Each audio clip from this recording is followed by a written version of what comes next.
Yeah. But we'll open the meeting at 6:32. We have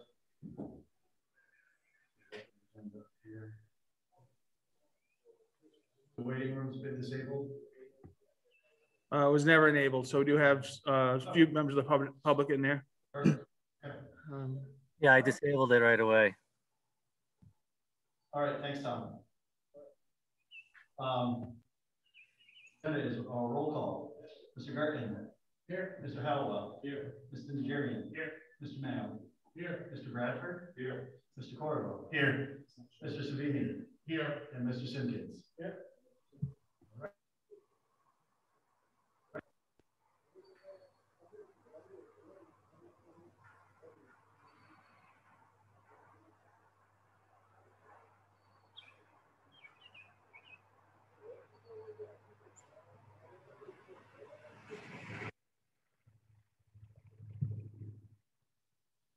To ask questions about our process, which we're still filling out a little bit.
Tom, can you hear us now?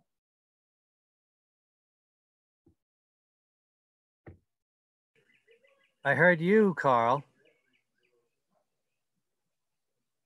Carl, I can hear you.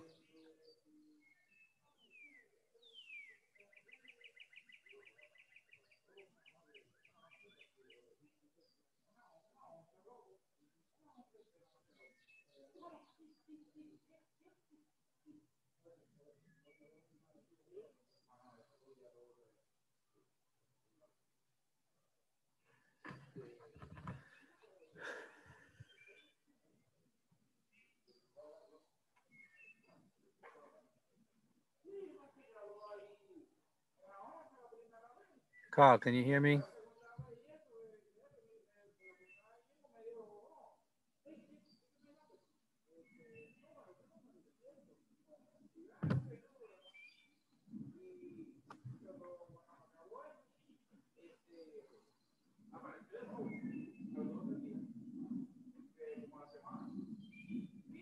Want to try that? Want to try your mic again? Testing.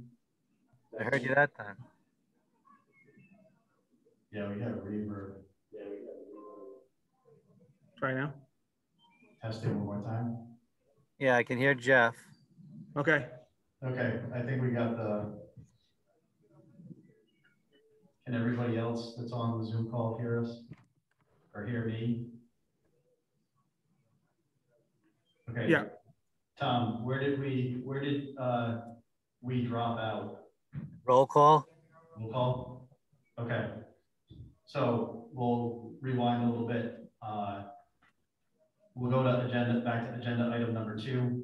I put in a little disclaimer that this is not going to act as a public information gathering session where we would typically be asking, what sort of activities you might want to be seeing down at the property.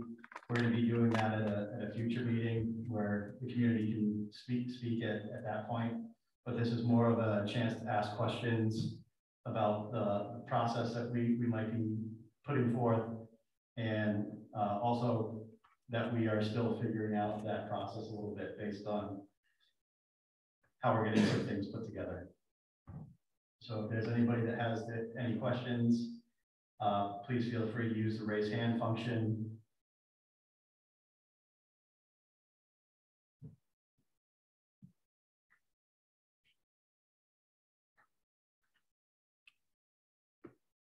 Tom, can you still hear us, or did we drop out again? I can still hear you, Jeff. Okay, just checking. Yep. I don't see anybody with their hands raised. Okay, I'm going to do that periodically just to make sure. So then item number 3 on our agenda for this evening is the review and approval of draft meeting minutes. Yeah. Oh. All right, Cynthia. You have the floor. Hi, everyone. Can you hear me? Very well. Okay, thank you. I wasn't finding my raise hand thing quickly enough, so that's why I put it in the text. Yes, I do have something I want to just like put in the public record because it's something that residents and I have been working on, and like probably most people don't know about it. So we want to put it into the public sphere for folks to know about officially as opposed to through unofficial channels. So I'm just gonna, like let you know what it is I'd like to say. So I'd like this board and the public to know, in case you do not, that through Engage North Smithfield, beginning in March, before this board was officially convened, so the names were named, but you didn't officially convene yet and you didn't have a chair yet. We formally, residents and I formally reached out to the town administrator and the town council president before the first formal convening to ask for 2 things. And one was that we asked that this board be expanded to include women. So we weren't suggesting that whoever was on the board be removed from it, but we wanted the board to be expanded to include women because many residents, not just a few, when we noticed that the board, when it was announced like who was on it, we felt and we knew that that was not equitable for only men to be the formal decision makers for our community center. So since it doesn't include women and we knew that that was not acceptable, we reached out to the town administrator and town council president to offer assistance, partnership, conversation, guidance about expanding the board to make it more gender equitable. And we also offered advice on developing a robust community engagement plan. And that outreach was done before you started meeting, but we were not given consideration about those things. And then you started meeting.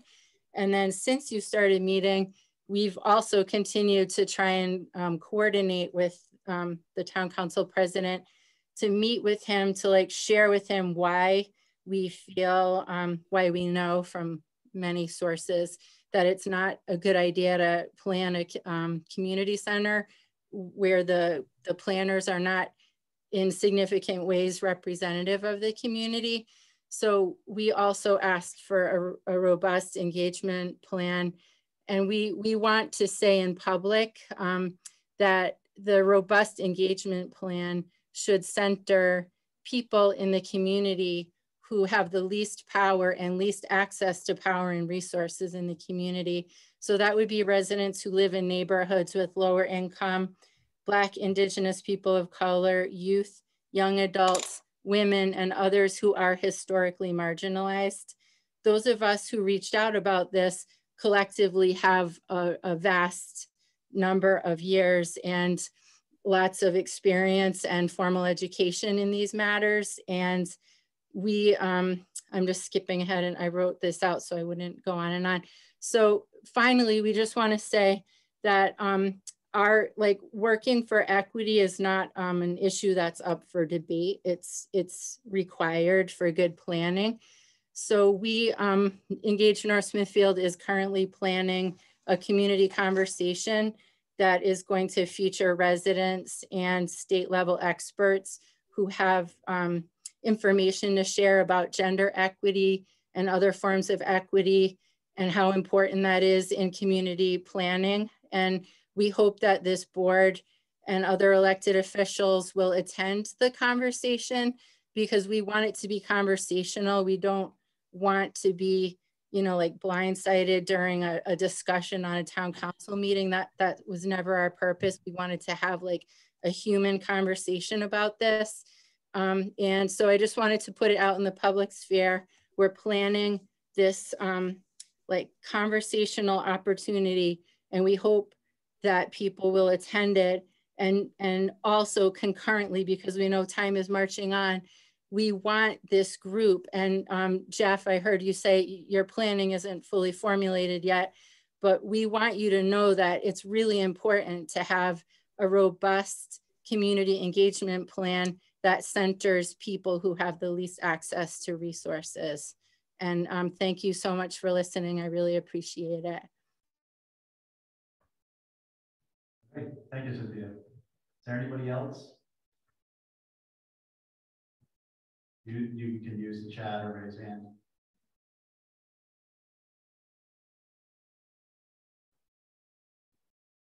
Okay.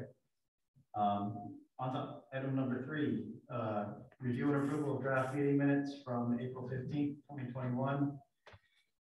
I think during our tech setup, everybody had a chance to look at those.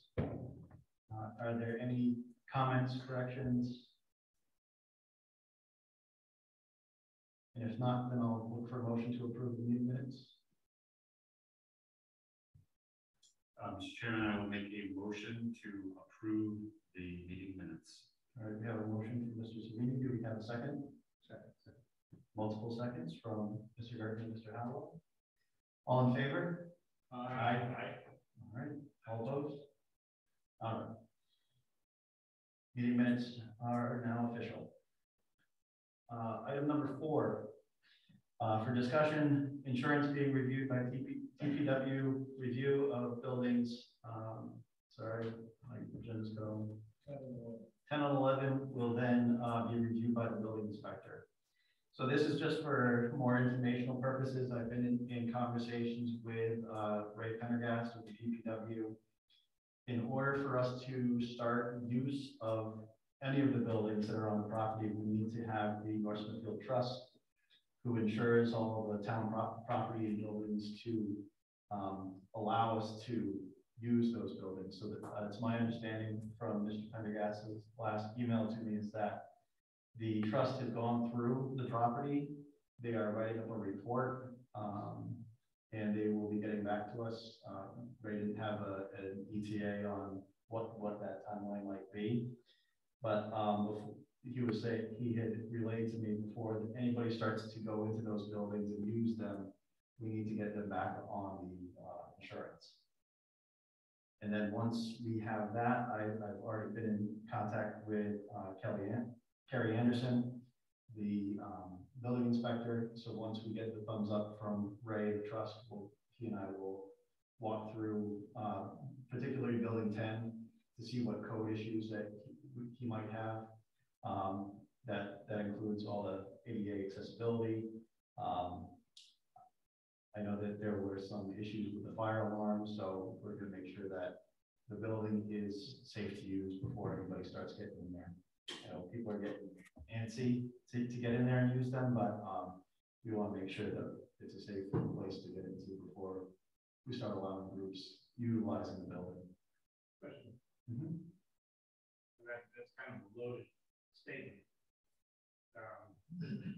You know, I don't think we want to put ourselves in a position where Carrie walks in there, is applying the law as he knows it, and then we're looking at thousands of dollars to just walk through the building.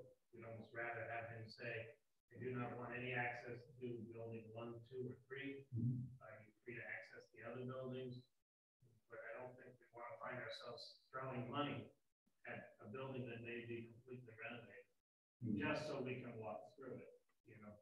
Oh, yeah, that wasn't, I'm sorry if that. I just want to make sure. Yeah, no, what I, let me rephrase what I was thinking, or what I've been in conversations with, is that we can walk through the buildings, but if we're gonna allow groups to use the buildings, we want to make sure that there's enough toilets that they can use per use group, you know? Yeah, but with that being said, Yeah. I think we should probably go on the premise that we should only consider allowing use for buildings that are usable without expending anything. Exactly. Because otherwise we may be accommodating people on a short-term basis, but we're costing ourselves money. On the other end. It's not serving any productive purpose other than immediate. Mr. Chairman, if I may, it's very important everyone speak directly into a microphone.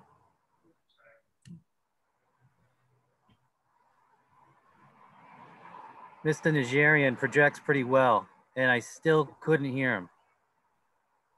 I'll restate a good comment, Tom. I apologize.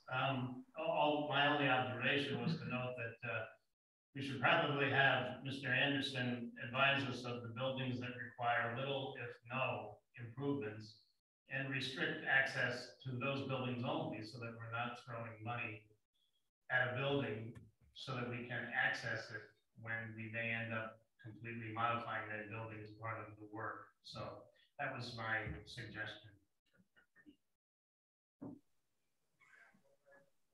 That was loud and clear. Very good.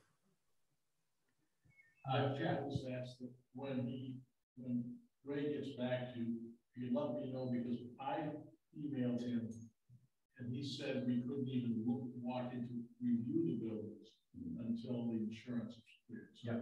Good luck, and I appreciate it. Yeah, sure. Okay. So from the discussion here, that actually this is pretty clear, but I've had a couple of different residents tell me that people are using the buildings now, to which I said I don't think they are. But I want to make it clear for ourselves and for the public, these buildings are not being used by anybody currently, correct? That's my impression, yes. Okay. Yeah, one thing I just want to add as well is, you know, we also have to be mindful that assuming that these buildings have been essentially closed for, several months, if not, over a year, where there hasn't been proper airflow. So we also be mindful of testing the airflow in the place to make sure that there's no standing mold or anything associated with that, because, although we may not be able to see it to the naked eye, we just want to make sure that, it's safe from that standpoint, especially looking opened up to seniors. Correct me if I was wrong. I was on the town council meeting on Monday. Did Mr. Zelinski say that they were testing, they had a hygienist going in through to do some mold testing? As far as I'm aware, we're in the process of that. So I don't think it's come back definitive yay or nay yet. But again, knowing that the buildings have been more or less airtight with no flow of traffic, I don't know either way it's going to go. Jeff? Yes.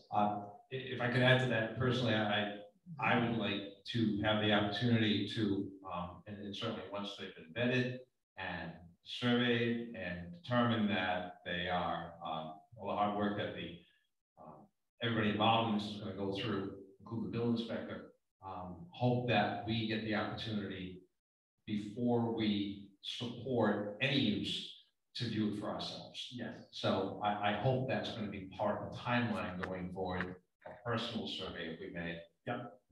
To look at exactly what they have determined may be issues and see for ourselves so we can stand behind it. Yeah. Yeah, and like I said, the first step before anybody gets down there is getting the buildings on the insurance. So step one is doing that, and then step two will be, us reviewing the buildings as we can. I know some of us were at that walkthrough now over a year ago, pre-COVID.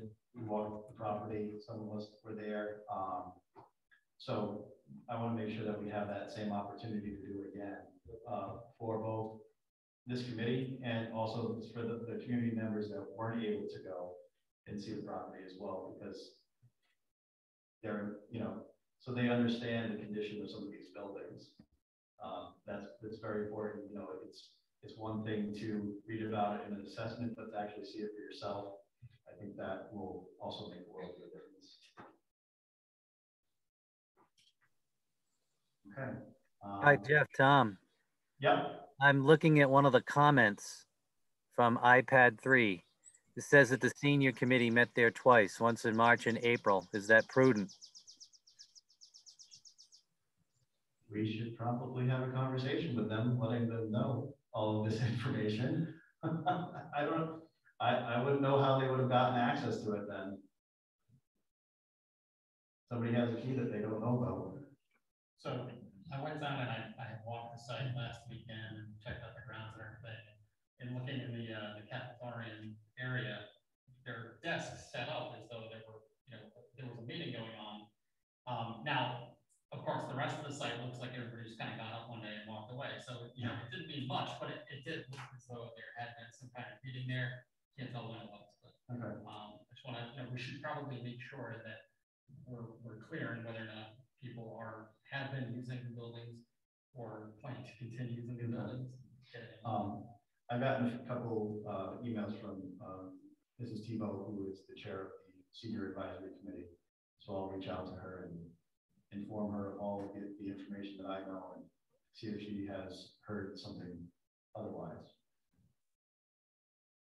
Mr. Chairman,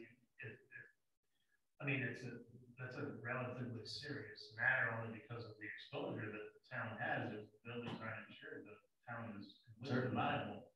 Maybe you should consult with the municipal authorities to see if they could just get the port keys changed. Yep. Change the locks, and so that there's control over. It's fairly simple for locksmiths to do that, and if it's a matter of we're actually protecting people, we're not trying to hurt them. If somebody trips and falls, it's certainly, and I mean it would be relatively simple for locksmiths to do that.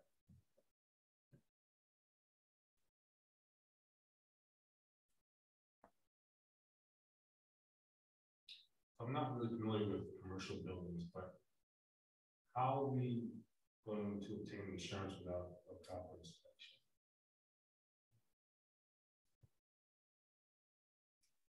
Well, I'm not an insurance person, but I'm a builder, so they have a blanket, you know, that they insure every structure in the town, and they don't have to inspect every nook and cranny.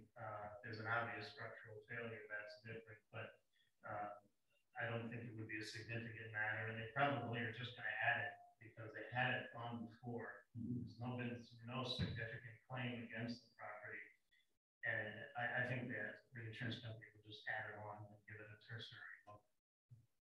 Thank you. Yeah. All right, any other further discussion? Any other further comments?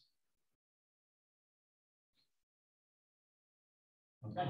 Yeah, so is there a distinction between insurance on the buildings and insurance on the grounds? That I don't know.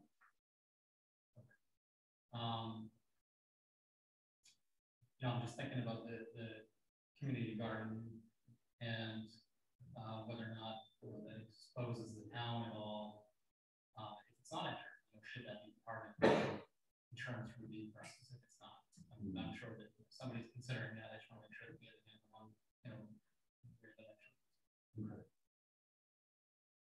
I know in the email from Ray that he sent to me, he had said no one is to be going into these buildings.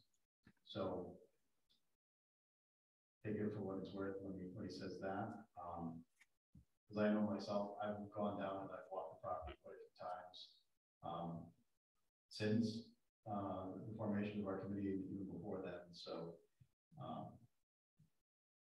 but I can reach out and I can confirm.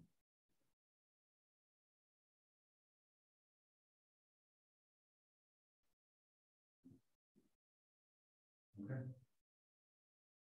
Good to move on. Okay.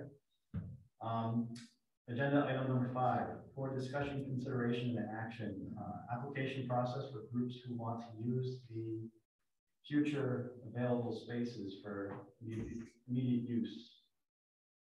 Mr. Simpkins, I know you had asked to have something similar put on the agenda for this evening, so I'll let you have the floor. Sure. So, you know, at the last meeting, we had Ann come before us with the community garden proposal. There's been discussion of the food pantry using it. Seniors, you know, are obviously looking to get into the building, and you know, there's some preliminary stuff that we have to do with the inspection and the insurance. But the thought is that it would be, I think, beneficial for everyone to have some type of formal application process in place for these temporary uses of the site, of the buildings, while we are doing our jobs. And that's for 2 reasons. The first is so when people, you know, have a use in mind, they know what's expected when they want to, you know, bring it before us or before the town, and you know, they're coming prepared so that we're not kicking it back and then saying, well, we need this, this, and this. They know what they need to bring. And the second reason is, I think it would actually encourage more usage of the site if people know that there is a way to kind of throw their hat in the ring and say, you know, I'd like to use it for this event or for this ongoing thing. You know, I don't want to leave it up to, you know, somebody having to call a council member or, you know, a board member and say, hey, could you get this on the agenda? Like, let's have a formal application process through the town website. Let's have it posted somewhere so that people know there's an opportunity to use the space. In this kind of period where we're figuring out what the bigger picture looks like. Yeah, just to add on that, right across the street at Heritage Hall, there's an application process for the residents. And I think even outside residents, where they can fill out an application and, you know, kind of explain the dates they're going to use it for. It goes over some, you know, restrictions as far as the time that they can use it. And then at that point, it's submitted to the town for, I believe, or it might even be the Heritage Foundation. We'll review those applications and then, you know, allow use of it. So we do something, I guess similar to that. Yeah, you could even, use that as a starting model for this type of thing. And obviously, there are some kind of unique concerns around the site. Given that you have the large outdoor grounds as well as the potentially a couple of buildings to work with. But yeah, I think, because I came to this and I had no expectation of what might be on that application. So if we can start with something like that and kind of think it through, I think that would be good. Like just, I think that would actually, possibly be a good step forward, because if we're wanting the community to use it, we're also going to be able to know, obviously who's in there, who's coming and going. But more importantly, once we start taking steps to inspect and develop that area, whether it's removal of buildings or, certain renovations, there may be a time frame where it's not conducive to have the community utilizing this space because it's, it's not safe. So that would also give us a way to kind of monitor and manage that. Jeff, just a few thoughts around that. So I think it's a great idea to have this discussion, and part of the discussion probably should be, what is a group? What exactly is the definition of a group? And how do we look at individual groups? I know the school department has an excellent process around this. They have different tiers. They have an online application to use facilities, and they have different tiers of use based upon the type of group, if you will. So if it's a school organization, it's tier 1. I'm just going off memory here. A school supported group, it's tier 2. And a group recognized by the school department, tier 3. And then the general public or residents of North Smithfield, tier 4. So it's an online process. It's excellent template, I think, for anything we would look at going forward. It takes a lot of management because there's, I know in, as far as the athletic facilities go, there's a huge board in Mr. Tech's office. Been many meetings in there, and he's got the board up and constantly updating, and he's got a secretary who manages it. So it's a pretty big undertaking. And I can also tell you that as some of the groups I was involved with, there's a cost to that. Everything from potentially paying for, on the school side, paying for custodians, paying for lights, paying for whatever setup you might need. I know school groups didn't pay for it, but as far as outside groups go, it was a revenue producer. So I'm not of the opinion that anything we should be doing should be revenue producing primarily, but I think the thought process should include the fact that, if it's not a town sponsored or recognized by the town, a committee, whatever it is, potential is there to gain some revenue from it as well. So there's a lot of things involved in this, I think, as we go forward.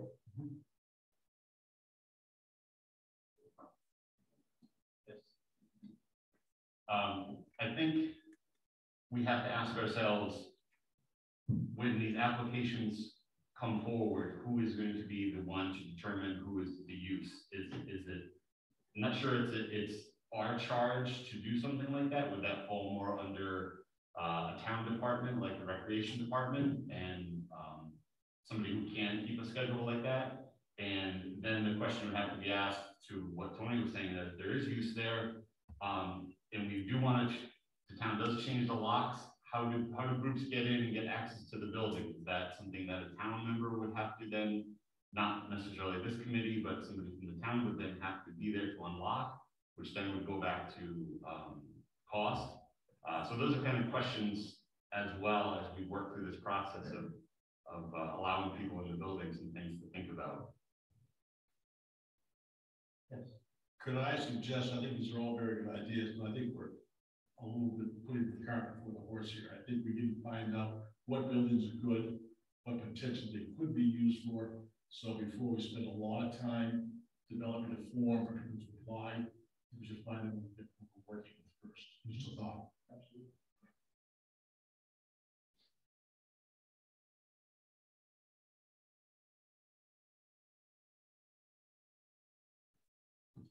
So I think there's kind of two things. Well, actually, there's a few things here. But the first is the general process of how people use the site.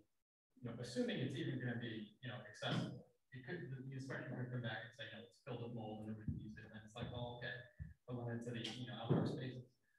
But assuming that we have access to the building, the community, there's a hunger to use it, and you know we're running into conflicts where we have so much interest in using the building that this actually becomes a problem, then there's things that we consider like management, scheduling, how do we prioritize these uses through some application process and all of that. So I think we're right in that the first step is figuring out can we even use the buildings, and do we have, not to go back to the previous agenda item, but do we have a timeline around the insurance stuff and when we might hear back on that? I know that they've walked through. That's as far as I know. I was going to start, give them another week and then start pressing a little bit for our next meeting, so then that way we kind of know the results of what comes from their inspection. That was going to be kind of my game plan. Wait to hear from Ray. If I don't hear from him within a week or so, start. I'll call Mr. Zielinski as well, see if he can light a fire under them to get this wrapped up, so then that way we can make sure we don't lose any momentum. Yeah, I think that's good, because we do want to get people in there as soon as possible. As soon as that stuff goes through, if the building is accessible, we have at least one or two groups that are looking to use it. So I think it'd be good to figure this stuff out pretty quickly once we have a read on that. Chris, I don't disagree with anything you've said. What you've outlined makes total sense, but just want to take a step back and think about why this board was formed and what the role of this board was to do. And I think very quickly we could easily find ourselves becoming the immediate Halliwell police, right? And kind of get derailed from what the overall strategy and vision and the intent of what this board was, the future vision. So, I think of it kind of as like, short term, 0 to 12 months, like who does that purview fall under? Like, sure, we can make recommendations, but I think very easily when I heard applications, reviews, like it could very quickly fall upon us. And then next thing you know, we're in a situation where we can't think our way out of the future state. So I just maybe think we need to think about defining roles and responsibilities in terms of short-term purview, who's got that. And I think about if this board didn't exist and those groups wanted to come before the town and wanted access to that property, somebody would have to do the same thing and review all that work and get them in there. I just hope it doesn't come here. You know what I'm trying to say? I totally agree with that. And I think part of this is figuring out what are the town departments that we need to be working with to so that stuff doesn't fall on us. Right.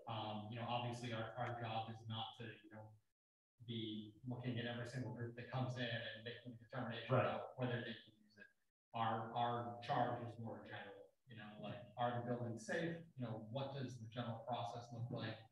And who's going to be in charge of it? Because I agree. I don't think we should. I think it's going to be a combination of both things, really. Because similar to what we've been doing with the community garden, we're providing a recommendation to town council, which is essentially what we're charged with, is providing recommendations on immediate and future use of this property. If someone comes in that instance with another group, if we felt the need that it wasn't conducive to what we want as I would call right now a temporary community center, then we would not recommend that certain group to go use it to go use the property. I think what's also good about having this application process and having people write these things down is that's kind of a discovery phase. We're starting to figure out what people want to do down there. So that helps us out in our public information gathering. What kind of activities folks are interested in, what kind of groups would be using the space. So then that way, whenever the time comes and we're doing new construction or renovation to the existing buildings, we know that we can start to cater some spaces to these groups that want to come and utilize the property more frequently. I'm just wondering, I feel like a day-to-day use of the property and permitting use of the property may not be in our purview, in our charge. I feel like our charge is to transform this property into what the community needs. I think in the short term, that if a group like the seniors want to use it, a group like the Scouts want to use it, if a high school group wants to use it, I would think that the town, pick a department who would be in charge, would be the one to be in charge of permitting the day-to-day, week-to-week use. I think we can definitely be kept informed of who's actually using it. But as long as I don't want this committee to get bogged down in reviewing permits or applications for use of the building, then that could take away to our larger use, our larger purpose of what this property can be and what this property can be turned into. But by being kept informed of who's using the property, it will give us a good indicator of what the property can be based on who's using it. So yeah, I think as we move through the permitting process, and I agree that until we know what buildings are usable, it's good to think about, and it's always good to put together a draft application or have one of the town departments put a draft application together that we can look at. But I just don't want to take away from what our larger focus would be, which is transforming this property into what the community truly needs. So Scott, I think Scott made some excellent points. With any management, if you will, or facility, right, there's a certain level of administration. And I would like to know going forward exactly how that's going to be. And that's going to come from the town. Who is, if as we go through this process that we're working on, who will manage whatever it is that we propose and that the council then approves. And that will alleviate a lot of questions we have about how it's going to work, because we know where to go to. So I agree.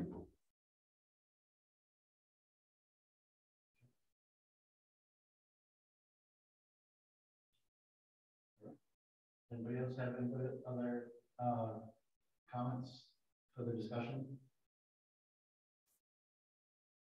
Okay. So next on our agenda for discussion, consideration, and action, the immediate use for the community garden, review of the submitted plans, and if Mrs. Lilly is on, I will give her the floor.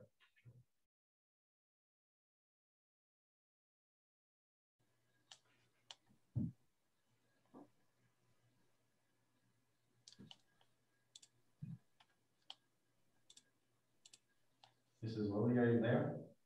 I'm here, yes. Can you hear me? Yep, we can hear you now. Thanks. Well, I wanted to, first of all, apologize to your group. I went ahead and put it on the town council meeting because of time constraints, but I really had no intention of trying to avoid discussing things with you or letting you guys make your decision and weigh in. But I felt we needed to get things moving if it was going to happen at all this year.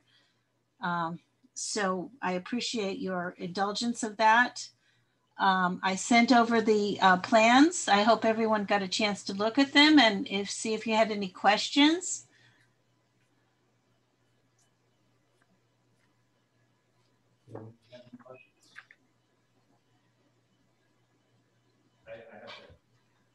I have a question for Ann. Sure. And could you explain how this ended up on the town council docket on their agenda Monday night? Yes, Kim Alves is our liaison between town council and Parks and Rec. And we asked her to put it on the docket because we wanted to get it moving. we felt waiting much longer would just jeopardize getting the whole thing off the ground. Even now, it's going to be very difficult to get it done by the end of May.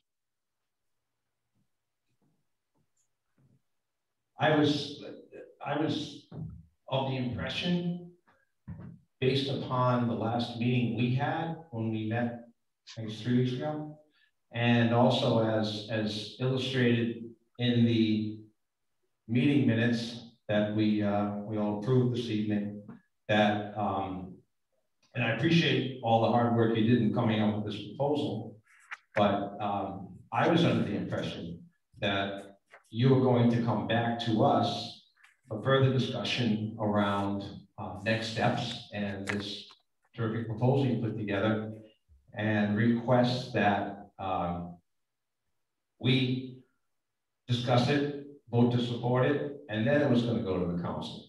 So did you not look at it the same way, Ann? Did you not come to the same conclusion based upon the last meeting we had? Well, to be honest with you, Tony, I had hoped that my presentation at your last meeting would have given you enough information to decide yes or no. I didn't anticipate that you would want to bump it back into a second meeting. And we felt we needed to move ahead because of the time constraints. At this point, we are really pushing it whether we can get the garden in time anyway. If we pushed it back an additional week or two, it probably wouldn't be worth doing at all. So, and as you know, Tony, you've worked on this and we've been trying to get this garden idea through for at least 2 years. So I hope you appreciate the fact that perhaps you was a little impatient, but, and I do apologize. I didn't intend to string you guys along or whatever. I just thought you would have decided at the first meeting. I just didn't anticipate that it would take a second meeting. So I'm going to jump in. I had some email exchanges with Mrs. Lilly, and I understood that there was the urgency of the growing season. So I had attended the town council meeting this past Monday night. I asked the town council to review it, make their vote based on a positive recommendation from our board. So then that way we are retroactively still supporting the project, but they don't have to wait another 2 weeks to go back to town council. Because of the urgency of the growing season, I didn't want to hold them up at all.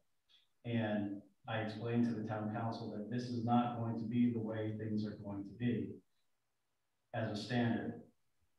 Folks are going to come to us for our recommendation, get our recommendation prior to going to town council. But because of this instance with the growing season, I didn't want to hold anybody up and then have this project fail from the start. Yeah, I you know what, Jeff, I understand that. And in fact, we spoke at the last meeting about a sense of urgency. I know it came up. I can tell you from what I read, I don't think that's how it was portrayed. And we all know that, you know, everything you read is factual. But so what you're saying is, if this committee doesn't vote to approve it, then the community garden won't go forward? Exactly. But based on everyone's impressions from the last meeting, it was all positively received. I would have not made that statement at the town council meeting if I felt that we weren't going to say, go ahead. There was no one on this board that had said, this is a terrible idea, we shouldn't be doing this. So I'm sorry but I took it upon myself to say, let's get this moving, because everybody had a positive idea about it. There's the urgency to get it done. There's the growing season. I don't want this, honestly, I didn't want this, our first community use down there, to be a failure right off the bat. So I apologize if folks feel like I've overstepped my bounds as a chairman, but I had asked town council to approve it, knowing that we were going to be talking talking about it tonight. And then they can go, they can have their shovels going tomorrow if they were so inclined.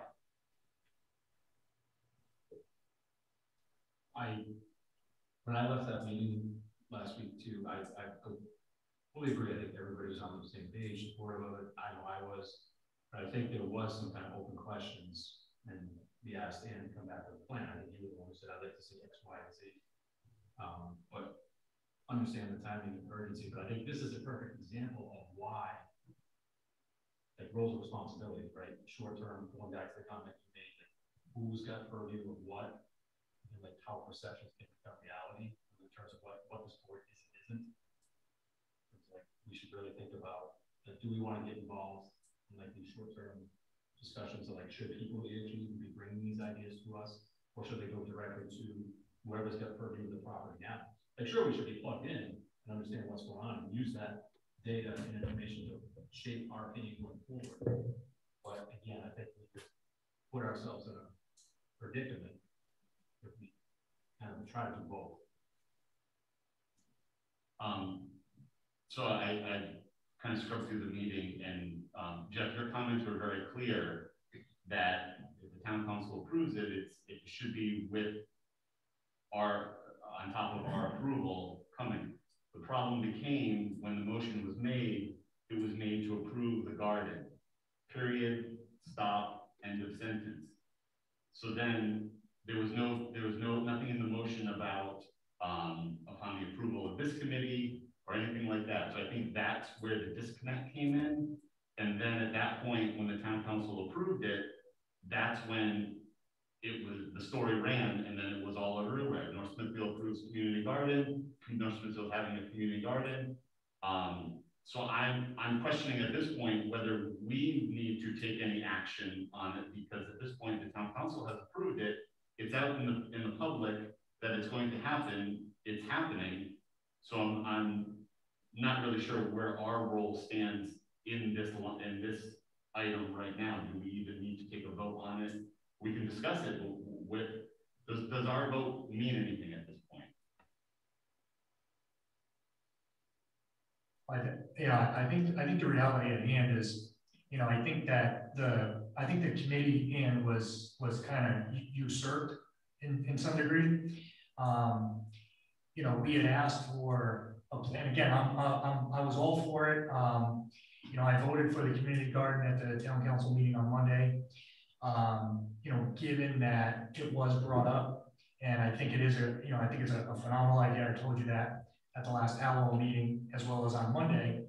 However, if things are going to be brought to the Halliwell committee to review, and then upon our approved recommendation, then bring it to town council, there is some sort of system of order there. And I think what happened was, it was kind of bypassed by the committee. And then all of a sudden it was not brought to me, it was a liaison from the Halliwell to town council, but brought to the liaison of Parks and Rec. And so it wasn't me that made the motion on Monday. It was, somebody else that was brought, basically what Halliwell was requesting, the Halliwell Review Committee was requesting. So, again, I'm all for it, but, let's try and going forward, fine tune those protocols rather than, because we don't want to have other committees get circled around if, time is of the essence. It's just not, it's not a normal protocol that should be followed, knowing that, hey, if it doesn't work this way, then I can always usurp that and go to somebody on town council. And if I may add to what Steve just said, I have to admit, I was a little taken aback finding out what's going on with a committee that I serve, I sit on through social media. And that's how I learned about what had transpired. And I didn't know anything about it. And here I am sitting here. So what I would hope for, because I did feel kind of marginalized when it was basically, as Steve said, it appeared to me anyway, not knowing your explanation, Jeff, that hey, you know what, they didn't act on it fast enough, I'm going over their heads. Please don't take it personally, and you know I've been a long-time supporter of this, but I believe in processes. And I believe without process, there's chaos, right? And I don't want personally any part of chaos. So what I'm going to request is, and you know what, if it's happened and we can get past, you know, this, whatever did happen, transpire, going forward, nothing, I request that nothing goes to the council with a recommendation from us unless we have vetted it and voted on it. And I'm also going to request of the council, and see if you could bring this to the council, that the council doesn't take any action on anything that has to do with the Halliwell site that they agree that we should be reviewing unless we have reviewed, and unless we have brought it, unless we approved going to them with that recommendation, that they don't vote on it. Otherwise, we're irrelevant, and I don't want to be irrelevant.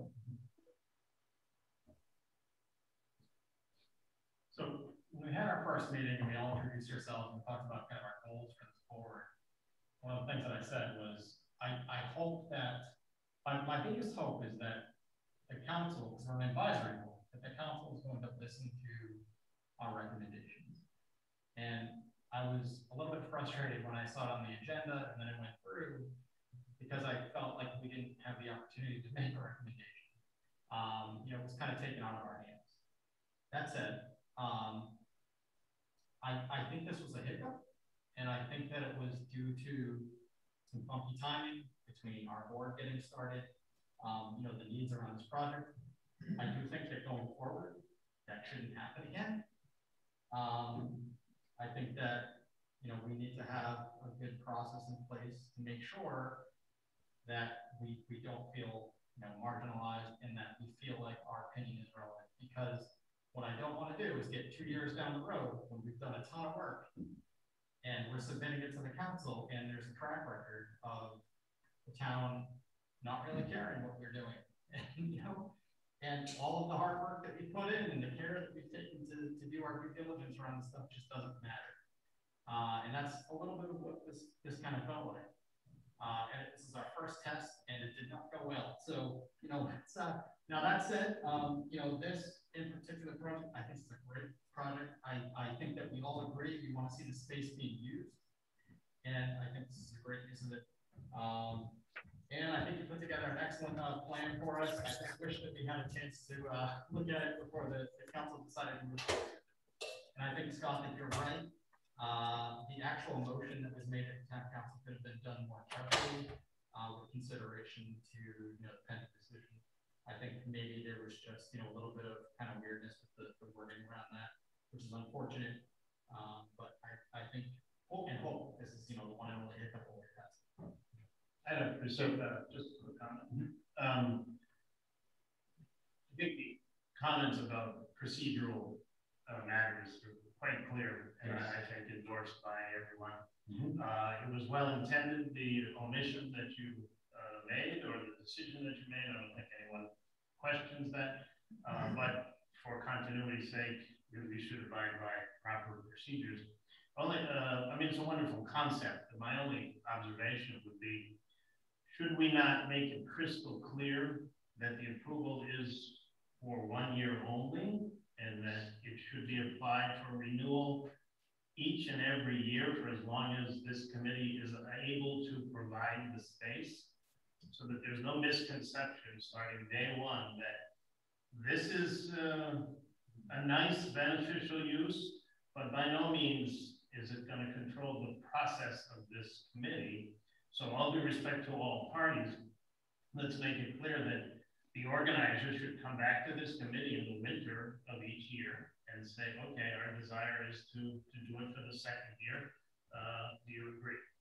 And based on wherever we are, we either say, yes, we're happy to do it, or we have to make modifications. But now is the time to make that crystal clear and in writing. And one thing I just want to add as well, kind of a little side note, is, you know, as myself being the liaison for town council, again, I'm very much a procedural person, you know, following what I would consider normal protocols. If there's a recommendation that is approved by the Halliwell committee by us, that anything that's brought to town council, I will take the responsibility of making sure it's on the agenda. Okay, so it's not wondering, you know, is it Jeff that's going to be getting it on the town council, on the agenda? Is it going to be, you know, Bob or Frank?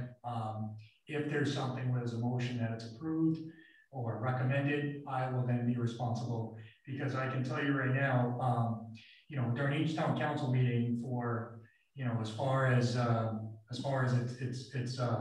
it's indicating, every town council meeting, I'll be speaking as a liaison of what exactly is going on with Halliwell, whether we approve recommendations or not. I'm going to constantly give an update each meeting. So alongside with that, you know, just look kind of clunky if I'm giving, you know, an overview of what we talked about last meeting, only to find out that there's something on the agenda that I didn't put there as a liaison to Halliwell. Okay. Okay. I want to be respectful of Ann's time. We have talked quite a bit at length of our process that we should be using moving forward.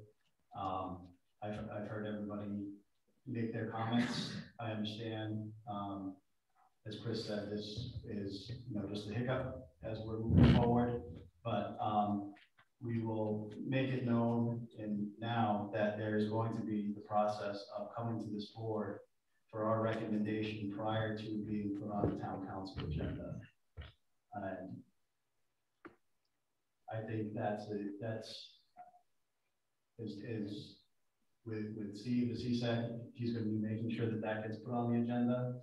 And if there are things that try to jump the process, I will be on the town council meeting. Steve will be there as the liaison, and we will recommend to the town council that they hold off on voting on something if someone so decides to try and hop over us.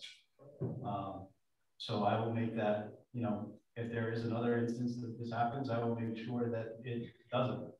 I thought I had made that perfectly clear on Monday night with my remarks saying that this is not the way that it's going to go.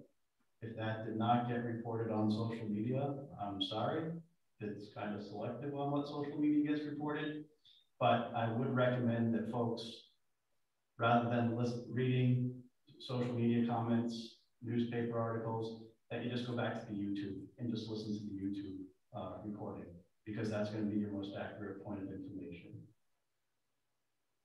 That being said, does anyone have comments or questions about the community garden plan that we have received from Ann? I do. Okay, go ahead. So to append to Robert's point, and I think it's an excellent point that he made, in that it's, I mean, this is going to be an evolving process, right? And we don't know what it's going to look like 6 months, a year, 3 years from now. So I have a question around, and I think you brought it up in here, the potential for portability if required, and how that's going to work. It may well be, you know, 6 months from now, an active construction zone where that garden is proposed. We don't know. Certainly, there's a lot of factors that have to be brought into the mix prior. So, I guess, you know, once you commit to it in the month of May and you go through the growing season, is it going to be packed up and put away for the year and stored somewhere, all the fencing and everything that's going to be involved in this, to be put back out again in the spring? Have you considered that at all? Yes, I have. The garden is temporary. So it is using T-posts, which are very easy to pull up, with wire welded fencing, which is easy to roll up. And the corner posts will be set in about 1.5 feet. So those will take a little bit of muscle to get back out of the ground, but not impossible. There'll be 4x4 posts also at each gate, again, set in 1.5 feet. And again, those can be pulled up. We're not rototilling or anything. Everything is put on cardboard and layered on top of that. So it would be a matter of shoveling it up and raking it over. It can be reseeded for sod.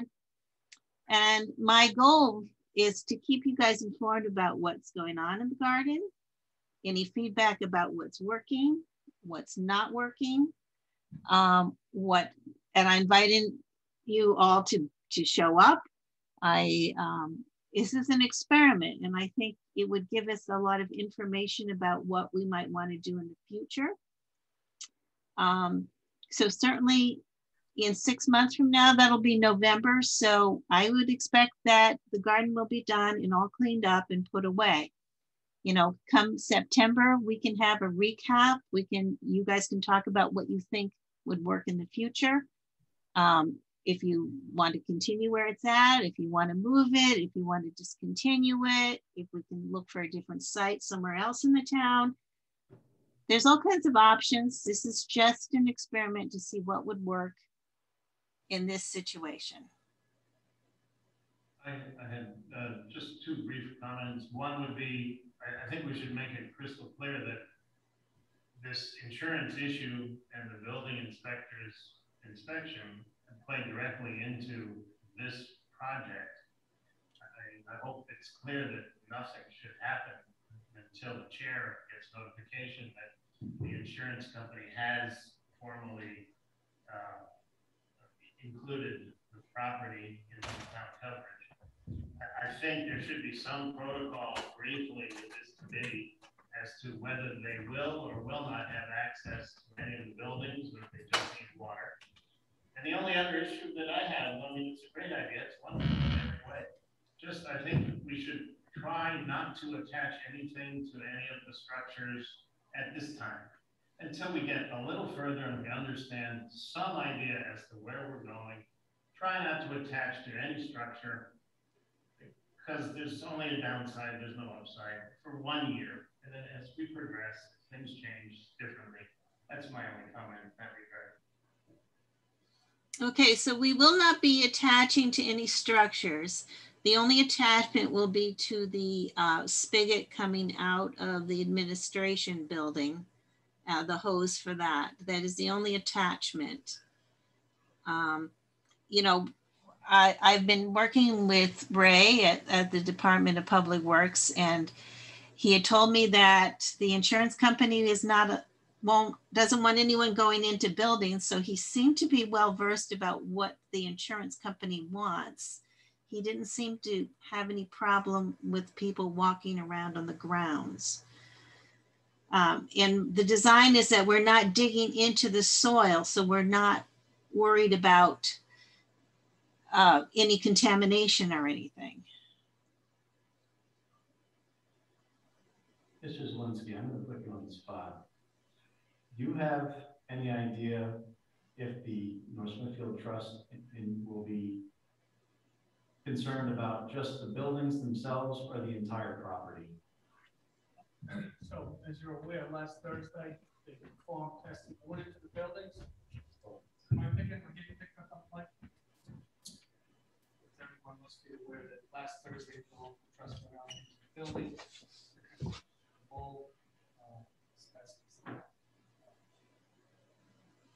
Animal droppings, which there's a lot going on in the building.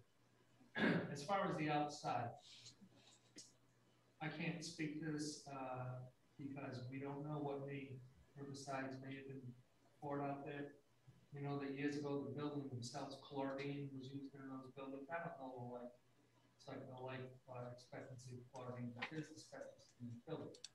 The buildings are a bigger concern than the outside. I'm listening to Ian, how this is going to be constructed and not digging into the ground. That's a plus. I don't know how to say this. We're going to have to wait with the local trust coming back as far as buildings. At this point, I would certainly advocate to Ray, who is the director of all public buildings. Nobody enters that building unless they're wearing proper respirators until this is figured out. So it has been used recently, and now we're aware that we should not use it until this report comes back. So as far as the garden, yeah, I watched the attitude of the council that night, and every one of them was in favor of doing the community garden. And I'm not opposed to it. I certainly would endorse it. but it's a one-year trial. If this catches traction and the community really appreciates it, I believe I was quoted in the Valley Breeze as saying, we'll see, maybe we can expand it and find a different location. A location on Halliwell. If you recall, there's been more discussion about St. Paul Street. I think it's a dangerous spot. I said that when that idea originally came up. Water is lacking over there, transportation. You know, St. Paul Street's a dangerous street. Okay. So what I'm hearing from what you just said, that the interlocal trust is concerned about the buildings, but not the property themselves. I don't know that. I haven't heard that in the local trust. Okay. We are still awaiting a report. Okay. They will be thorough. All right. So as soon as we figure that out, then we can have everyone go ahead, and if there's an issue, we'll know about it. Because it will be a public record, as soon as Director Pendergast and myself get it, we'll relay it to you, Mr. Porter, and you can disseminate it to all the members so that the information's out there. It's not something we want this public. Yeah, and I once I hear back from Mr. Zielinski and Mr. Pendergast, I will also, well, you have been in contact with Ray, so I'm sure between all of us, you'll be informed whether or not that the interlocal trust is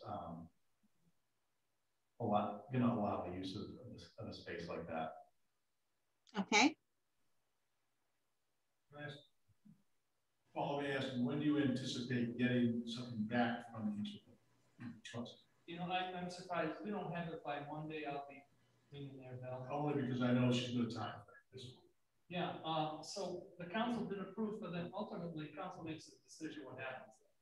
I need to remind everybody whether they serve on the budget committee, the charter review committee, or any committees that serve this town. Sometimes we get frustrated. We do a lot of work, and council may listen to your opine or not. But Monday night, and how it was presented might have been a little off process, but the council was full support of this Monday night. So just keep that in mind. And there was a time constraint for growing season. I do understand that, but they have to start planting, and council did approve it. So at this point, so I can't apologize for the council, but processes have to be straightened out. And I have two questions just to help me wrap my head around where this exactly is going to be, so that we can know. I'm sorry, I'm having a hard time hearing you. Sure. So, you hear me now? Yes. All right. So I just had a couple of easy questions for you about kind of the layout of this, just so that we're aware of where exactly it's going to be. So between the cafeteria and the administrative building, there's kind of a flat area, and then the closer that you get to the administrative building, it's sort of it kind of banks up. There's an incline. So are you going to be using that hilly area at all, or is this like stop before that? So you know, the flatter area between the hill and the cafeteria. It's kind of starts at the base of that hill and goes towards the cafetorium, okay, just on the flat area.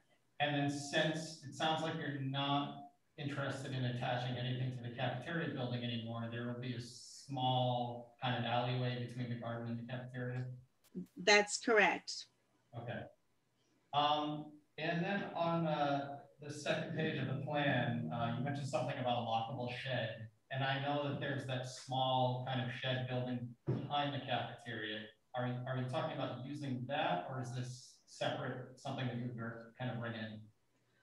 I don't think we'll be using the lockable shed. I mean, that was like a dream episode I had. So it's not in the budget. So we're probably going to just attach a mailbox to one of the posts and store our little tools in there, and that's about it. Got it. Thank you.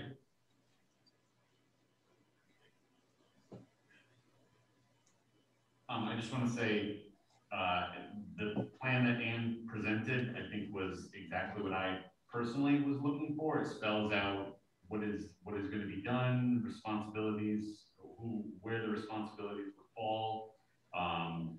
So I would not have had any problem supporting this project. I do like Mr. Nigerian's idea of if we were to make if we are going to vote on it at any point, if the motion would include that this is a one-year project, I envision, to dovetail off of what Chris had brought up about application processes, that in the future, perhaps even next year, this might not even fall under us. This may be more of an application process, and we are on to other things, looking at larger issues of the land use. But if it falls to us, then it falls to us. But I think in the short term, that's why it came to us, because we don't have an application process. Next year could be entirely different. But as long as it's clear that this is a one-year garden to be revisited, you can learn a lot in 1 year. You can learn what works, what doesn't work. So you may come back and to the town and say you have much different ideas for success, and we would be more than willing to hear those and look forward to those. Thank you.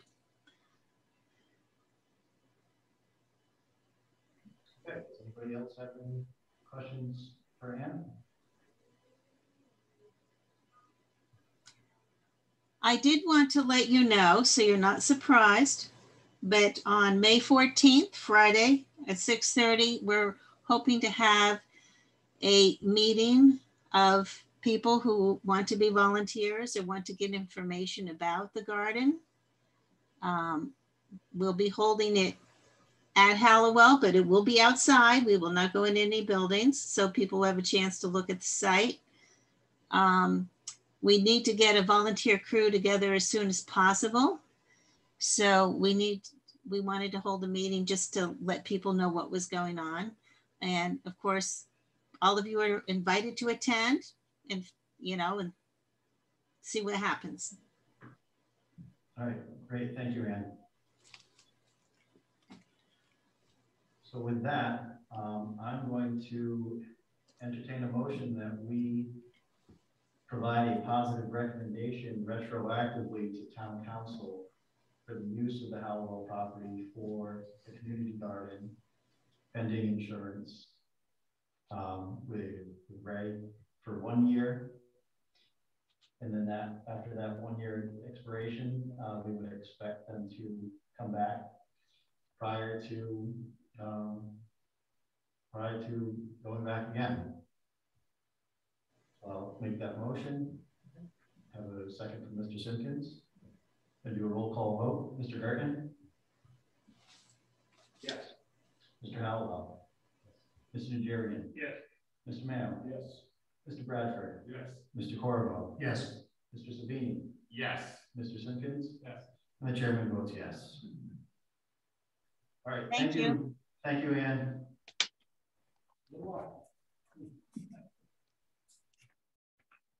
So next item on our agenda for discussion, consideration, and maybe some action, potential timeline. I had forwarded all of you a proposed schedule that I put together last night. I unfortunately didn't have the time that I really wanted to dedicate to it. And I also didn't have some of the information from Weston Sampson, which I actually got today. So let me pull up the email from Weston Sampson so that I can speak intelligently about that.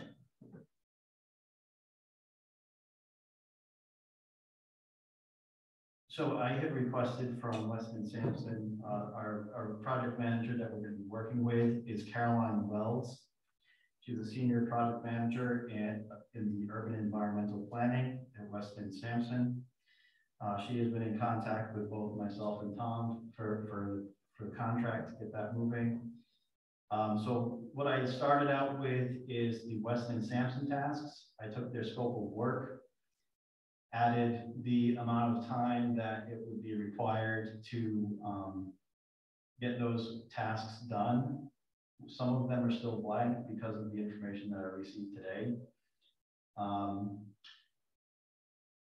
So in her email to me, I'm just going to read this out to everybody. I asked her, as I said, for approximate days that will take for each item of scope of work. She responded, I don't have a lot of detail for you at this point. Some of our disciplines are backlogged and others are not. For the survey, they are anxious to start ASAP and will be able to complete within 30 days, likely much faster, assuming good weather. So that would be the class, that 2.1.1, the class 4 survey. The wetlands delineation, they cannot start for a couple of weeks and should only take a couple of days. The site conditions, they can start at any time and will only take a few days. Transportation would take a week to schedule, but it may make sense to hold off until we have a sense of conceptual use. The structural and architectural assessments are still considering their schedules and have not heard back yet. Similarly with MEP, mechanical, electrical, plumbing, fire protection. Electrical is slightly backlogged and probably cannot begin until early June. And she has not heard from the other fields. And then the market study, she was saying this will likely take place closer to the late spring or early summer, but can begin at any point. So those are just some of the time frames that would require for those items of scope of work. I think we're really going to be dictating, when the public charrette happens. Obviously, when they attend our meetings, when they will attend the staff meetings and the town council meetings. I have requested that she join us at our next meeting so that she can start to begin to explain the tasks such as the public charrette, how they would go about doing that, be able to answer any questions that the board members might have. And in that sense, and then also, I know in the past meetings, we really wanted to prioritize the assessment of buildings 10 and 11, those first two right off the bat. So I would be, or we would be communicating with Carolyn and saying, if you have a draft assessment for these two buildings, we'd be very interested to make sure that your assessments come back appropriately, and we're fully educated on all the systems that are in there, all the structural, the architectural, all those items. So then that way, again, it supports us whether we can allow use of those buildings or not.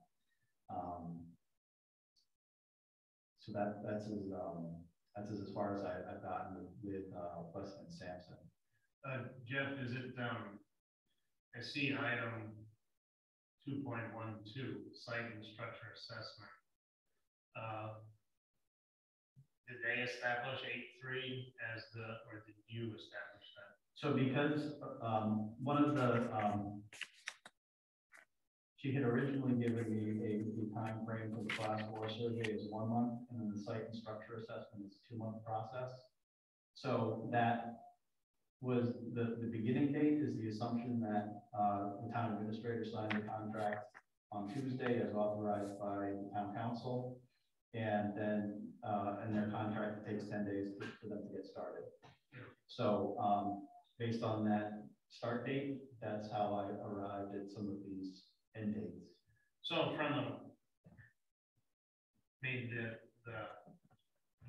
it would appear that the essence of whatever path we're going to take is predicated on the value of the structures as they sit there. Exactly.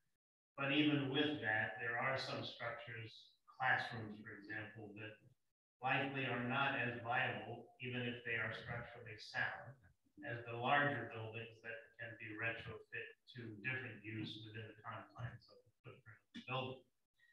So it would appear that, and I guess we need some clarity, is our primary objective to understand the assessment so we can start authorizing use, or so that we can start a direction forward as to how much of the existing facility can be repurposed? And it appears that we really, it's gonna be months before we can understand with any certainty whether we can increase the footprint based on wetland and survey. How many of the buildings are viable, and of the ones that are viable, how many of them are practical and have any real value for future use? So I don't know that we can speak intelligently until, and so that appears to be mid-September or mid-August without any delays before we can get to that point. I think we're gonna have quite a few balls juggling as we get started right now, because part of the reason why I personally was pushing for a full assessment of all the buildings is I want to make sure that we are, when we do have our public gathering informational sessions, when we do get all of the town and community ideas of what needs to go down there or what wants to go down there, that way we'll know if those buildings, one, are safe to use or not, and we'll have the information of, I don't know how to say this, we'll have the information of what needs to be down there, and if the buildings are viable to use to serve those purposes, or if they're not viable and we need to start with new construction. What I want to avoid is the fact that somebody just driving down there with a bulldozer without us doing our due diligence. And I think because, you know, there's a cost associated with everything, whether we renovate, retrofit, bulldoze some, reuse some. So that's one of the things that assessment will be able to give us a logical explanation. We can explain to the community, okay, we're doing X, Y, and Z because of A, B, and C.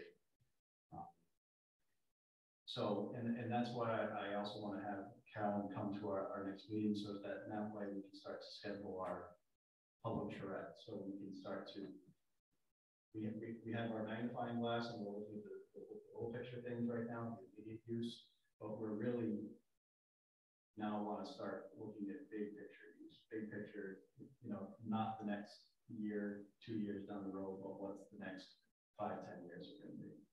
I mean, I agree wholeheartedly. I'm just curious, and I guess we can learn that from our exchange with her when she's present. I'm wondering if they're waiting to start their conceptuals to first establish if they can work with and how much of what we have they can work with, because there's two methodologies. You can tell them, get a blank slate, assume there's nothing there, and tell us what you would do if there was nothing there. I don't know if we have the money in the proposal to do a blank slate, or is it completely predicated upon this committee's general opinion is we want to keep as many structures as are viable and fit in around it. I guess that's part of why we're going to engage her in conversation. So one of the good things is in that schedule, they have in their contract to prepare 3 conceptual design alternatives. So if, you know, we can get them, once we have our community gathering session, we can start to have them conceptualize a clean slate. And then on the back end of things, once we get the assessment on back, we know what's good, what's not, we can direct them to do the second conceptual design. And then there could be a combination of the two for the third one. So I think we can direct them in that fashion with all the variable information that's coming in. But I think that the very first step for us to tell them how to start to shape these conceptual designs is we need the community input. I don't think they can go anywhere without starting with something. It dawned on me, it may sound like I don't know what it would sound like to all of you, but the thought came to me of almost some concept of trying to get maybe a high school civics class or someone it's maybe a senior class project, if you're still doing those, to work with a professional and draft a survey. You know, to get a general sense of the direction of the town members who choose to participate. Whether we reach out and try to get community help with people who may have experience writing surveys, as opposed to just waiting for people to show up who may have their own agenda items that they want. Maybe try to get a broad base with some very generic questions. You know, we've all heard senior center, we've all heard youth center. You know, some limited so that it's not an a la carte menu of 25 items. But I was wondering, would it make any sense to maybe reach out to the high school and see if the civics class, some seniors would want to do a senior project and do a survey? I mean, we all have our own jobs to do during the day. I don't know how much time we have to get in the minutia of crafting a survey. There's a science to it, I'm sure, but I wanted to throw that out to see if anybody wanted to buy it. I agree, and I would think that we should look at any opportunities, potential opportunities in that regard. Absolutely. Makes perfect sense.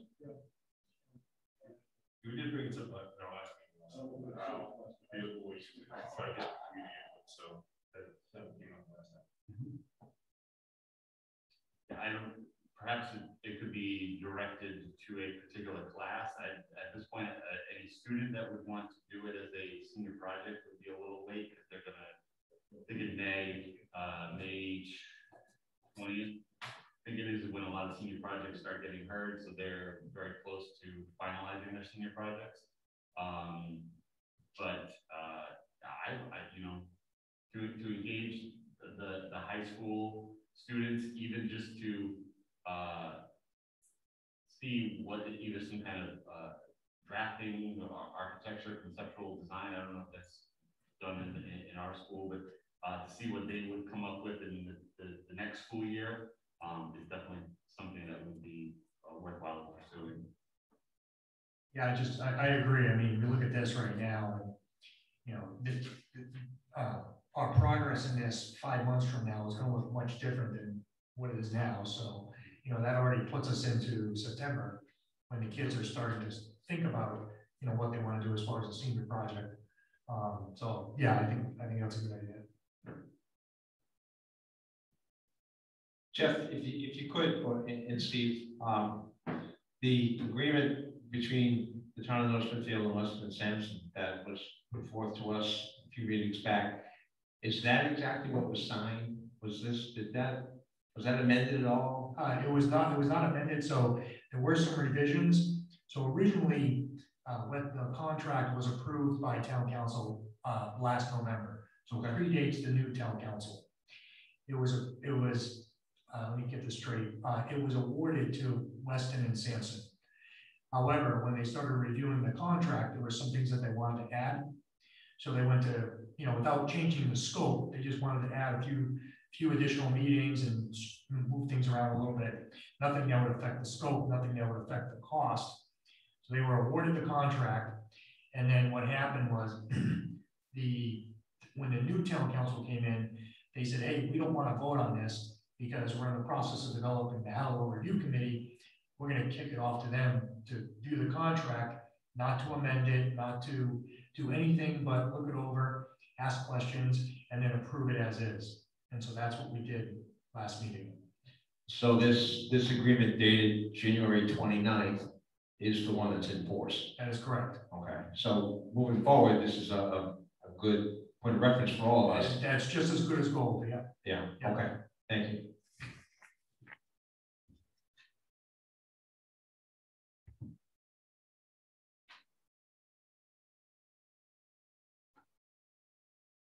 So I started with the Weston and Sampson tasks, I've outlined those. I'm hoping that once we get them going, we'll be able to kind of flush out a better schedule with them. Thus me asking Carolyn to join us at our next meeting, start to determine some major milestones, public charrettes when we would expect to see her. We do own 4 meetings with her, so whether she comes once a month, every other month in between. She provides reports and updates that just get shared with everybody. Does that meeting she's coming next week, does that take away from? That will likely be one of the things. Yes. So I guess come with your question prepared. Yeah. Yes. So should we have an idea tonight in terms of what our priorities should be in advance of her coming? Should we walk out of here with a consensus of that, of a plan to put forth to her? Next, or wherever she's coming. Yeah, in 2 weeks. I would think that what we can do is we can have a discussion with her, identify the priorities with her as our consultant, because she'll know by then when all of these things with her sub-consultants, the architects, the structural engineers, the other MEP engineers, she'll have a better idea of when all of these people will be able to get plugged in. But I think we can certainly say, as we've been hearing quite frequently, that the buildings 10 and 11 are a priority for our assessment. So that's always been one thing that I've been hearing from this group. But then I think really the next most important thing is our public charrette, because then that's going to give us the ability to understand what the community is looking for. And then once we start to have that understanding of what the community is looking for, we can then direct them to the 3 conceptual design alternatives. They can do their analysis for viable use at any time, you know, because they can say, well, after they've done their survey and their assessment, well, you know, we heard that the community wants to have a Olympic-sized swimming pool down there, but based on the wetlands, we can't have it, or there's, you know, remediation that needs to occur, or potential remediation because they're not doing hazmat, that sort of thing. So I think, again, it's going to be a kind of a shuffle. I know when I've done things like this, we have our initial meeting with our clients, and then we get an idea of what they'll ask us questions to help us flush out our priorities. So that's kind of how I've been thinking about it. If we want to start to identify priorities tonight, I'm more than happy to relay that to them. Question though, I'm just speaking. Might it not be wise to delay meeting with her until she can achieve 1 or 2 of these tasks?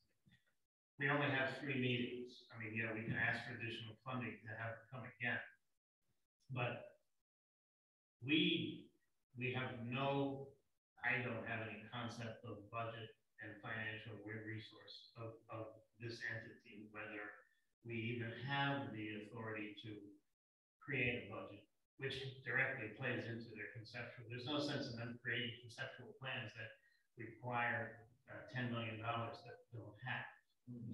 And I'm just thinking, and as it relates to questions, maybe we should brainstorm amongst ourselves at a meeting and kind of get comfortable with where we each have, where we want to be going with our thought process, and then bring her in when she can really give us information that we can then react to.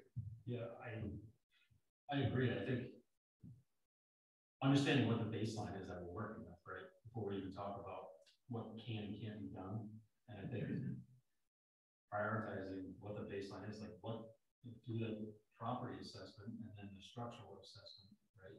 And yes, you could have 3 hypothetical scenarios. And as you mentioned, there could be 3. I was thinking, all right, you know, 1 could be fully bulldozed, partial, and then rehab existing, but that may not even be an option based upon her assessment. So how do we prioritize her timeline and have her come and tell us essentially, regardless of what you're thinking, this is what can't be done. Yeah, that's right. I mean, I don't, inviting her, yeah, I think what we want to try and avoid is, no, we can't do that, or I don't know.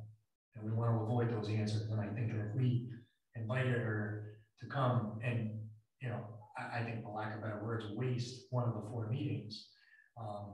Unless we have anything that we can use as a reference, I feel like we're gonna get answers like that, which I don't blame them for responding that way, but I think that's the reality of it.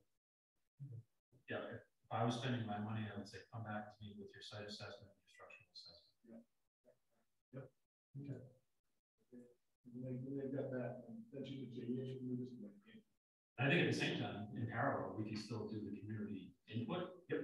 And then once we gather that, then we can go back and say, based upon your input, here's what can't get done, what can't get done. Or if this is what the community wants, this is what's going to have to happen in order to meet that. The only additional thought in that regard, though, Frank, one thing that concerns me in today's world,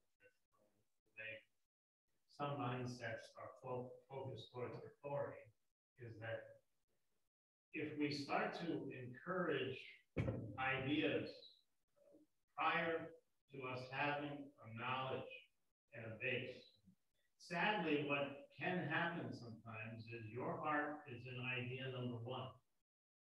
But if the professionals tell us that idea number 1 just isn't feasible, today's world is more difficult than it was to get the point across that as wonderful as idea number 1 was, it's not practical.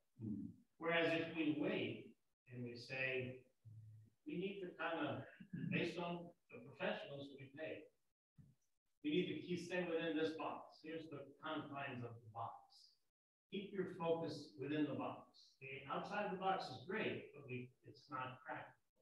I don't know. That's what I fear sometimes, is that we don't want people, he didn't like my idea because, we didn't like my idea because we couldn't like it. I think one of those meetings could be, we gather from the public, basically the shoot for the moon wish list, right? Bottoms up, she's come down, she's done the tops down analysis. Let her, in one of those public share meetings, tell the community, based upon this list of your ideas, we're the expert. This is what can be done, this is what can be done. And all we've done is kind of help guide the process. So I think that maybe Jeff's idea was to have her come to help us with getting the ideas to the community. Isn't that part of what she's doing also? There's part of the contract where she assists us in holding a public charrette to gather that information. But I agree with you folks that it will be better if we have our assessments done prior to, because then we can have that information to back up. You can't do the Olympic sized swimming pool because of wetlands or too close or something like that. Just as I hope nobody's taking me at my word for that we're saying no to an Olympic sized swimming pool. I'm using it as a generic example. We very well could have an Olympic sized swimming pool down there. Just one. Maybe 2, maybe 3. I think we just had 5 people leave the chat after you said that. So just to clarify kind of the order of things here, because they might be numbered differently than we're thinking about them. So the thought is to have them do some initial analysis, understand at a high level what might even be possible based on the condition of buildings and all that. Then we're talking about having Carolyn here talk to us and give us information and help us to plan based on that information what the public charrette might look like, right? They would be involved in that public charrette. They would help to answer questions based on that high-level understanding analysis that they had originally done. And then, so now we're at 2.1.7 public charrette, but then go back to 2.1.5, which is prepare 3 conceptual design alternatives. And that would be based on the information they've gathered at that public charrette. Is that correct? Yes. Yeah. Okay. Yeah. I think everything's here, you just got to reorder. I think that's everyone's issue, is that I did it in order of work scope as opposed to work order. So why don't I'll have a conversation with her in the next day or 2, figure out in the past what order she's done these tasks with other committees, because they've done this before, they've gone through this. So really see what her recommended schedule is. And then that way we can, review it and discuss it at our next meeting. If we felt like there was one item that was more important than the other, then we can certainly revise that schedule. And then at that point, we'll have her, well, obviously, we're gonna tell her, email her tomorrow morning and say, get those assessments done as soon as you can, and then come to us and let us know when you're gonna be ready with it. Do you think you could ask her if she could give us any information, any links to any case studies of work they've done in a community like ours, so that we could potentially get some ideas ourselves around their experience and what we may want to focus on? Certainly. So, the timing here, it's a little bit tight, because I think that we would all ideally love to do something this summer, right? Where, the weather's nice, we can be outside, and people are around. I'd like to, ideally, at the next meeting, start to put together a target for when that public charrette might happen. And I don't know if you want to, have some preliminary discussions with Weston Sampson about a target, even if it's a month. I'm talking, July, August, late June, just so we can have a sense, start to plan out, availability, and put some feelers out to the public around, this is happening, get your ideas together. Mm-hmm.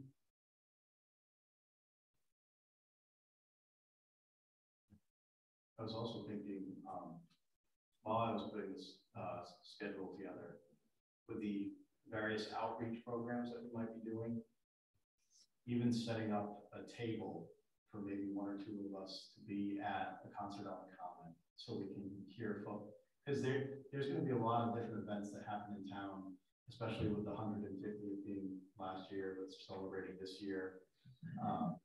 There's going to be a lot of events in town that we can attend to, where people might not be able to attend our public charrette, but they still can have the opportunity to be heard. So like if we have a table at Concert Common, I was thinking we could have a table at the Little League playoffs or something. Pumpkin Fest was another one. So there's a lot of activities that are going on in town. When soccer kicks back up, if we have a table one Saturday morning out in front of the concession stand, have a big banner, tell us about your Halliwell ideas, just to give folks the opportunity, other than just this one public charrette. Because if we do this just one public charrette and say, okay, we did our job, that's it, we failed miserably. I'll tell you that right now. Doing this quite a few times with libraries and town halls, if we just say we're one and done, then it's failed it's doomed from the start. So I'm very involved with Pumpkin Fest, and I think it's a grand idea. We should have a table with brochures and ideas, and you get 3,000 to 4,000 citizens who show up at Pumpkin Fest. So Suggestion box, right? Exactly. No, I think that's a great idea. I should. I agree, and actually the town administrator, or actually probably his admin, right, does a great job with the weekly newsletter. And I think that can be a vehicle for us to promote the message we're trying to get out, which is we want your ideas. And as well, we probably should have a link or a page on the town's website, so people can be updated to what's going on, meeting schedule, ability to send in some suggestions, whatever it is. Any availability for people to reach out to us is positive. Just to go on what Tony was saying, we heard at the beginning of this meeting in the open forum how there were issues with feeling as though people didn't have a fair share of applying and their voice wasn't heard. And I think that obviously one way that we can continue to reach out to the town, to the residents, the community, and really let them speak and let us kind of hear their feedback and exchange that conversation. I think that the more that we can get out, ahead of time, like what Chris said, you know, the sooner that we are able to put a date for the public charrette and get out there and start marketing through the newsletter, maybe put something in the Valley Breeze. I think as long as we take steps like that, then I think, you know, the residents will kind of see through and see what we're actually, you know, trying to do. And that conversation is going both ways. Brought up early on that the issue of lack of female representation. I mean, I made that observation to myself in the first meeting. Is that a non-issue, or is the chair, are you working with the council to consider whether or not you should appoint a given number of women just so that we have a sense of equity? I mean, it's a real issue. We can't pretend that it's not. Whether or not people volunteered was the issue, I understand. Did any women volunteer to be on this committee? So, you know, just to kind of recap. So this year we had the most applicants out of all of the open positions across the town. A good majority of them that were appointed either by town council or by the administrator, a good majority of them were filled by females that had applied. However, at the same time, when we looked to establish and create the Halliwell Review Committee, we kept that process open for double the length of time. Okay. And I see, as a town council member, I see all of the applications that come in, whether we recommend them or not. And we didn't have any women that applied. Okay, so, well, is it, no, I mean, does it have to be? Well, it doesn't have to be. It doesn't have to be, but it was an open process. They kept it open twice as long as every other applications, and nobody applied. Doesn't that tells me something? Well, to be honest with you, I don't think a lot of people knew that it was available. That was happening. Well, I can. I mean, so I don't think people knew. Yeah, so I can tell you this, that we had more people apply to that. Granted, it's a large committee, but we had more people apply for the Halliwell Review Committee than we did any other committees that the town had open. I mean, I think we're certainly respectful of the process and the fact that it was open, all the notes that you made, and in fairness, you looked and you said, well, if no one applied, no one applied. I could only assume that meant lack of interest. However, then you look at the reality of the situation. We're trying to engage with our community. Our community is obviously represented more than just males, and also more than just adults. You could almost argue that it might be prudent to consider the idea of getting, an 18-year-old or a 17 or something, a high school student that is serious, man, a female, male, doesn't matter, to get a young person's perspective so that it's not that we're afraid to be labeled, but sometimes we just don't know what we don't know. And is it an embarrassment for us to go to the council and say, well, we'd like you to consider appointing 2 females, 3 or 1, whatever they want, that you feel are worthy and can contribute to this committee. It's just a thought, because if we want to engage, and if we're going to be in public meetings, public venues, you don't think that we're going to get multiple females who have every right to say, by the way, it's nice to see all these men on this table. But you don't have our perspective. You have your perspective. We're going to face it, so we might as well face it proactively than defensively. Just a sorry. Before we go any further, I respect all the opinions. I've heard all of you, but we are wildly off topic. True. This discussion is not on the agenda. We can table it for the next meeting. I'll be more than happy. I respectfully would love to hear everybody's thoughts about this, because it is an issue, but we need to put it on the topic for the next agenda. So let's plan on doing that. We can have a discussion about it then. But is there any other conversation pieces or discussion that we want to have on the items that are on the schedule? Yeah, so just to kind of go back to timing, I did want to let everybody know that I'm having some preliminary conversations with Eric from PB Food Trucks about potentially hosting a food truck event at Halliwell later in the summer, which would again be, a less formal way to engage the community, ideally sponsored by this committee. But it's very preliminary, kind of informal at this point, and after I talk to them a little bit more, I'll bring it back to you guys in the next meeting, let you know where we're at. Great, thank you, Chris. That's I know the Holy Trinity Parish has had success in having it over across from Stop and Shop, so that's great to hear. Thank you.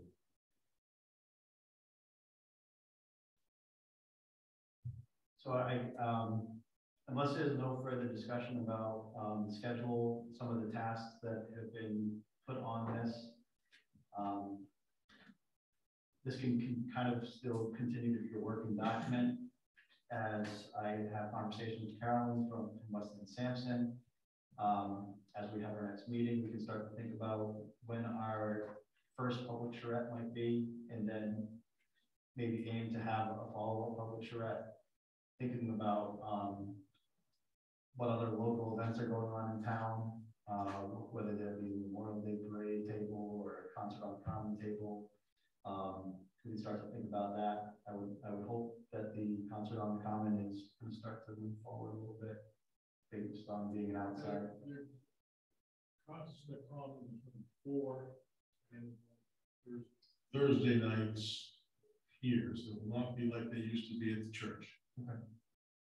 So then it might turn out that one of our meetings is just inviting folks to come and talk with us as they enjoy music and Sundays from the church. One suggestion maybe to add to the agenda for next meeting is how we approach the word budget. Are we even to consider monetary values? What is the expectation of the town council of this committee as it relates to creating conceptuals as with regard to money? Because our best intentions, if we're going to speak to public people and engage them in general conversation in any of these venues, we would have to have some idea of well, all we can say is this is our idea. We have to then kick it to the council. The council must have some conceptual idea of what would happen financially, because it's a virtual certainty that you're talking multiple millions to do anything of value.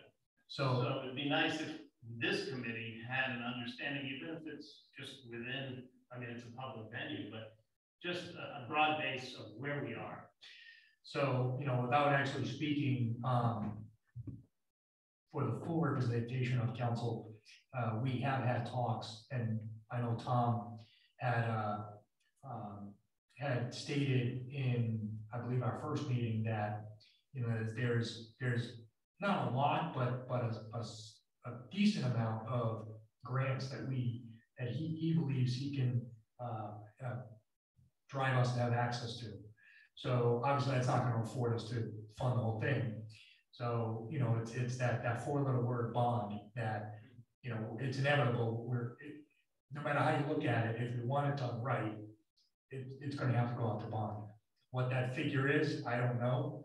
I would say, like anything, let's stick to the 3 concepts, and not to say shoot for the moon, because sometimes, you can go into a stratosphere that's just not even feasible. But, let's come up with 3 practical concepts, and then, I guess go from there, and figure out where we need to go as far as bond. Should we think about like a major milestone date, like relative to all the bodies of work that have to happen, prioritizing Weston and Sampson and say, okay, you know, you work backwards, right? Like, thinking Labor Day weekend or around Labor Day, we'd like to have the baseline analysis established. By then, we've gathered as much public input and ideas as possible. We kind of merge those two bodies of work together, and maybe that takes place in that meeting, that public direct meeting at Halliwell, and maybe, you know, ideas like food trucks make a big event where they can tell us what we can and can't do. And then people will quickly realize in terms of where the direction, what you just brought up, is going. Like, if this is what we want, right, here's what we're hearing, this is what's going to have to happen. And it would appear that sometime in that realm is where like the right. So then I think at that point that becomes like a stop, right? Like, and then what do we do now? Right? Is it rehabbing buildings? Is it like those three conceptual designs may actually only be one based upon your analysis? Or it could be two. I think at that point, that will be like a stop. Like, what decision does this board now then take? Yeah, just thinking of working backwards. I think at that point, once we have our three options, they do require a feasibility analysis. So I'm going to assume that there is some level of cost estimation that goes along with those three conceptual designs. And then at that point, we'll take that back to the community. We'll be presenting it to the community. And then we're going to, again, gather the input of, well, you know, based on what those three conceptual designs are, which, you know, the pie in the sky that's going to cost us $500 million. It's not obviously not going to be the one that we go forward with, but we're going to have to go back out to the community, gather more input, understand where everybody's comfort level is with the forbidden B word, and go from there. So I would agree. I think we do want to have some kind of, you know, milestones for ourselves around that stuff. I think maybe we're just a little bit, we need a little bit more to get there. And a lot of that depends on Weston and Sampson's, you know, projected timeline, which ideally we'll know a little bit more about by the next meeting, I think. We'll have more clarity on.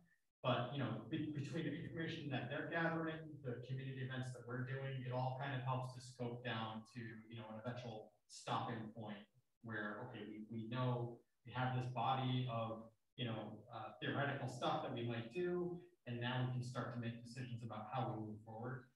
We do want to figure out that date. I think we just need a little bit more information before we can.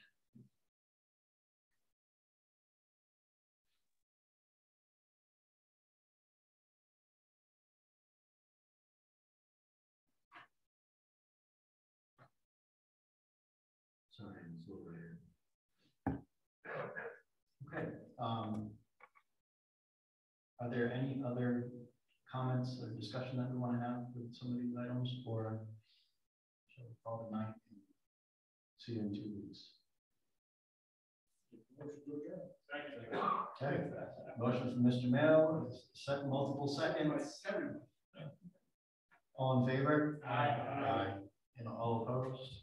All right, thank you, everyone, and we'll see you on May 20th, will be the next meeting. Thank you. Yes.